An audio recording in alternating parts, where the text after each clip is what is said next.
Flavio Bolsonaro doit encore beaucoup travailler s'il veut se présenter à une élection présidentielle. C'est mon avis. Si ça ne vous plaît pas et que vous allez voter pour lui, c'est votre problème. Qui gagne quoi? L'élection. Je pense que c'est facile. Je pense que Lula va gagner. Qu'est-ce qu'il gagne? C'est ce que je pense. Si Kassab dit que Lula va gagner, pourquoi je dirais le contraire? Maintenant, Lula, c'est indéniable. Tu dois admettre que quelqu'un qui... Il a été 3 fois président de la République fédérative du Brésil, 3 fois président dans n'importe quel pays, mais c'est du Brésil qu'on parle, un pays avec un immense métissage de races. Jusqu'à présent, ce gars-là a été le Pelé de la politique. C'est indéniable. Meilleur. Et cela ne veut pas dire c'est bien mieux que Bolsonaro. Ou alors, au moins, les administrations précédentes, les 2 premières, étaient bien meilleures que celles de Bolsonaro. Bolsonaro aussi s'est planté à l'époque de la pandémie. Il a dit beaucoup de bêtises. S'il n'en disait pas autant, il aurait même pu être meilleur. Maintenant, Lula est un gars qui, indéniablement, est un animal politique de premier ordre. Lula est un gars respecté non seulement au Brésil aujourd'hui, mais dans le monde entier. Tu peux ne pas aimer Lula. Combien de fois je l'ai critiqué sur Lula? Vrai, combien de fois j'ai critiqué Lula? D'ailleurs, quand j'ai commencé récemment à la Radio Nationale, le président m'a reçu quand je suis allé à la Radio Nationale et à la TV Brésil. De la première, n'est-ce pas? Et il m'a laissé une grande liberté pour dire ce que je voulais. Mais je n'ai jamais hésité à faire l'éloge de Lula quand c'était nécessaire et à critiquer Lula quand il le fallait. N'est-ce pas? J'ai ma propre personnalité. S'ils veulent, tant mieux. S'ils veulent pas, je suis obligé de dire ce que je pense. Si ça leur plaît pas, tant pis. J'ai fait quelques commentaires sur les réseaux sociaux qui ne sont pas favorables à la coalition. Mais c'est ce que je pense. Si je ne dis pas ce que je pense, alors pratiquement je n'existe pas. En rappelant Descartes, je pense, donc j'existe. Le problème, c'est que tout ce que je dis, c'est tout ce que je pense. Il y a beaucoup de gens qui me demandent même comme ça, docteur, vous ne pouvez pas être un peu moins sincère? Non, parce que si je suis un peu moins sincère, je cesse d'être sincère. Donc Lula a toujours été un homme politique brillant, qui parfois a fauté, a commis des erreurs comme nous en commettons tous. Mais un gars qui fait par exemple ce qu'il a fait maintenant face à Trump, faut lui tirer son chapeau. Un gars qui n'a jamais été sur les bancs de l'école, s'asseoir pour négocier directement avec Trump, pour préserver notre souveraineté, pour ne pas livrer le pays, pour ne pas encourager l'Empire américain à prendre le contrôle de notre pays. Qu'est-ce que vous voulez? Un président fantoche qui représente Trump, cet empire maudit, cet immense empire, tout empire qui veut conquérir. Tu crois que les Américains veulent que notre économie aille bien? Tu crois que les Américains veulent qu'on avance indépendamment dans le libre-échange? Bien sûr que non. De la même façon qu'ils craignent la Chine, ou les pays communistes, ou la France, ou je ne sais qui, ils craignent le Brésil. Le Brésil est une puissance. Et ils veulent contrôler le Brésil comment? En se partageant l'Amérique du Sud et l'Amérique latine, en prenant le contrôle du Sud et de l'Amérique latine. S'ils élisent Flavio, ici ça va vraiment devenir leur arrière-cour, comme le dit ce Marco Rubio, que je trouve exécrable, de Trump, des Américains. Et là-dessus, Lula a tenu tête à ces gars, il est allé jusqu'aux États-Unis et il a été reçu dignement par Trump, vu ce à quoi il s'attaque. Bien sûr, si tu te bats avec Mike Tyson, mon frère, tu dois faire attention. Tu vas lui donner un coup et en prendre 350. Alors, il faut tirer sur la corde jusqu'à la limite parce que c'est le ministre de la Défense lui-même qui l'a dit. Si les gars amènent 2 porte-avions, eh bien, il n'en faut pas 2. Un porte-avions comme celui-là ici, il n'y a même pas 1 heure de guerre. Tu comprends? Notre armée n'est pas la capacité, non. Forces armées. Alors, quand on fait un commentaire de ce genre, tu fais un commentaire de ce genre, mec, ce gars de droite, qui défend les forces armées et tout, qui voulait faire un coup d'État. Non, d'après ce que j'ai compris, c'est seulement le gars de la marine qui voulait faire le coup d'État.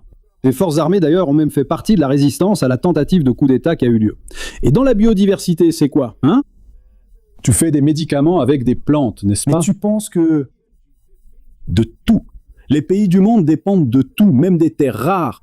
Les Américains veulent quoi? Ils veulent nos richesses et ils veulent qu'on reste subordonné à eux. Tu comprends? Donc ça me paraît très clair. Tu penses que... Sont en train de se mêler de là. Élection. Bien sûr qu'ils sont déjà en train de se mêler de l'élection. C'est évident. Parce que pour eux, ce n'est même pas bien vu d'attaquer un pays qui a toujours maintenu une relation commerciale avec les États-Unis. Nous avons toujours été théoriquement amis et partenaires des États-Unis. Personne ne veut être l'ennemi d'un empire de cette taille. Oui, mais on ne peut pas être servile ni devenir le paillasson des Américains. C'est ça, mon avis a toujours été depuis que je suis gamin. Je pense que Lula agit de la bonne manière et il est intelligent quand il dit qu'il ira aussi loin qu'il peut parce qu'on n'a pas les moyens de tenir 2 minutes de guerre contre les Américains.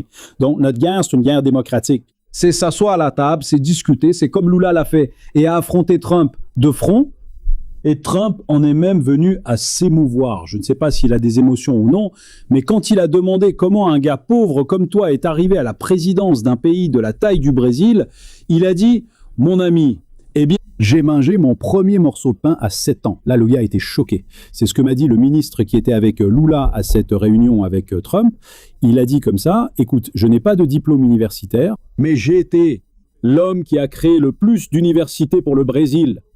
Lula est-il Dieu? Non. Mais qu'il est l'un des plus grands hommes politiques de tous les temps au Brésil, c'est indéniable. On ne peut pas le nier. Mais il n'est pas parfait non plus. Tu cites le plus grand cheval de bataille de Lula, l'un de ses plus grands, qui est la protection de la souveraineté nationale. En parlant de souveraineté, et avant de continuer avec les autres personnalités, les États-Unis ont-ils eu raison d'intervenir au Venezuela et d'arrêter le... Bien sûr que non. Ah, je ne suis pas d'accord avec toi. Évidemment que non, tu détruis la souveraineté du pays.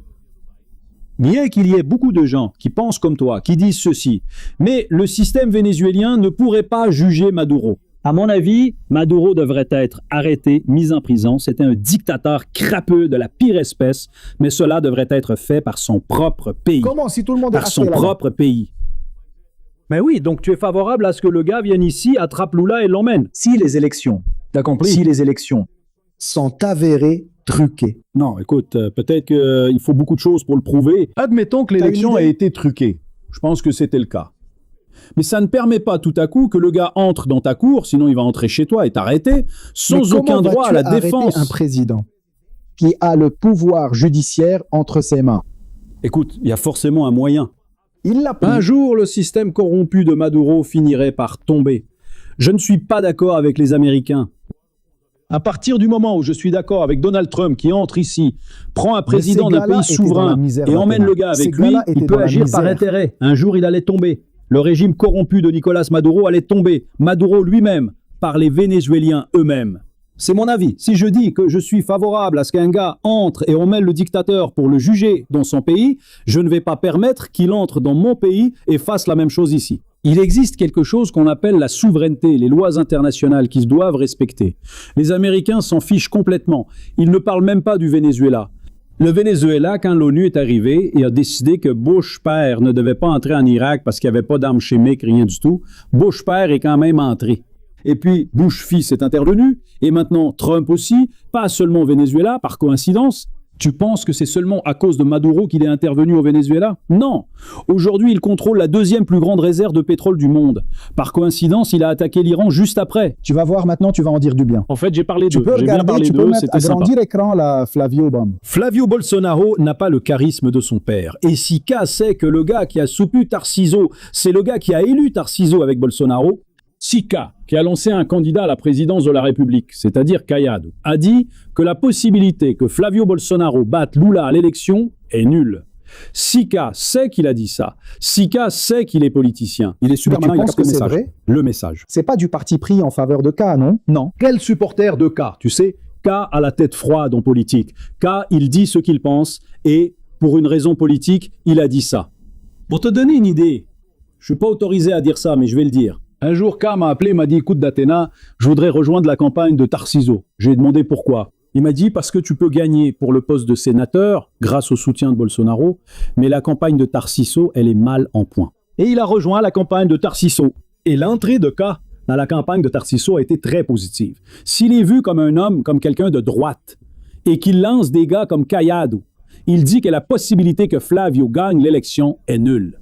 Qu'est-ce que je vais dire? Flavio n'a pas le charisme de son père. Il ne l'a pas. S'il lançait Michele, ce serait plus difficile pour Lula. À ton avis, qui gagne? Écoute, Valderas, vas-y, il est encore temps. Tu fais campagne pour le PT.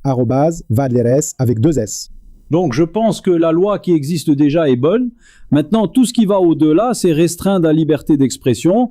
Je suis aussi contre la dictature de la presse. Oui, sympa, Alice. Dieu m'en préserve. Bolsonaro, alors. De 0 à 10.